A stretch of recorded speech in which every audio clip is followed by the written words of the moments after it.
ನೀವು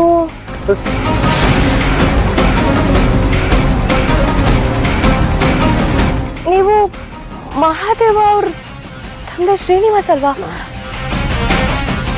ಹೌದು, ನೀವು ಕಲ್ಯಾಣಿ ಅತ್ತೆ ಗಂಡ ಶ್ರೀನಿವಾಸ್ ಮಾವ. ಮಾವ, ನಾನು ನಿಮ್ಮನ್ನು ನೋಡಿದ್ದೀನಿ. ಅಲ್ಲ, ಇಷ್ಟು ದಿನ ಮನೆಯಿಂದ ಎಲ್ಲಿ ಹೋಗಿದ್ರಿ? ಯಾಕೆ ಎಲ್ರು ಕಣ್ಮರೆ ಆಗಿದ್ರಿ? ಬದುಕಿದ್ರು ಯಾಕೆ ಎಲ್ರು ಕಣ್ಣಿಂದ ಮರೆ ಆಗಿದ್ರಿ ಮಾವ? ಮಾವ, ಸತ್ತೋಗಿರೋರು ಕನ್ಸಲ್ಲಿ ಬರ್ತಾರೆ, ಆದ್ರೆ ಈಗ ಎದುರುಗಡೆ ಬಂದು ನಿಂತ್ಕೊಳ್ಳಲ್ಲ. ಯಾಕೆ ಸುಳ್ಳು ಹೇಳ್ತಿದ್ದೀರಾ?